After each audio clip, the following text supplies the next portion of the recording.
തെരഞ്ഞെടുപ്പിൽ ഇടത്തോട്ടോ വലത്തോട്ടോ ഇല്ല എന്ന AP വിഭാഗം സുന്നികൾ പ്രാദേശിക പരിഗണന നോക്കി വോട്ട് ചെയ്യാൻ നിർദ്ദേശം കൊടുത്തിട്ടുണ്ടെന്ന് കാന്തപുരം AB അബൂബക്കർ മുസ്ലിയാർ മനോരമ ന്യൂസിനോട് വ്യക്തമാക്കി. സുന്നി വിരുദ്ധരെ തോൽപ്പിക്കുക എന്നതാണ് നയമെന്നും അദ്ദേഹം കോഴിക്കോട്ട് പറഞ്ഞു. ഈ ഇടതും വലതും നോക്കിയിട്ടല്ല, ഇവിടെ ഓരോ പ്രദേശത്ത് പ്രാദേശികമായി നന്മ കിട്ടേണ്ടതാണല്ലോ. അപ്പോൾ അതിന് അനുയോജ്യരാരാണെന്ന് നോക്കി വോട്ട് ചെയ്യണമെന്നും അതേസമയത്ത് സുന്നി വിരുദ്ധരിൽ നിന്ന് സുന്നികൾക്ക് ഗുണം കിട്ടുകയില്ലെന്ന് ഉറപ്പുള്ളത് കൊണ്ട് അവരെ പരാജയപ്പെടുത്തണമെന്നുമാണ് ഞങ്ങളുടെ നയം. ഇതിൽ ഇടതോട്ടില്ലെന്ന പറച്ചിലിനാണ് രാഷ്ട്രീയ പ്രാധാന്യം. കാരണം കഴിഞ്ഞ കുറെ കാലമായി ഇടതിനെ പിന്തുണയ്ക്കുന്ന നിലപാടാണ് AP വിഭാഗത്തിന്റേത്. എന്നാൽ കഴിഞ്ഞ ലോക്സഭാ തെരഞ്ഞെടുപ്പ് കാലത്ത് ചെറിയ മനംമാറ്റമുണ്ടായി. ഇപ്പോൾ കൂടുതൽ വ്യക്തമാവുകയാണ്.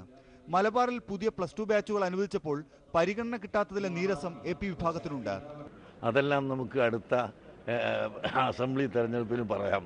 മഞ്ഞളാംകുഴി അലിയെ മന്ത്രിയാക്കണമെന്ന അഭിപ്രായവും ഉണ്ടായിരുന്നു.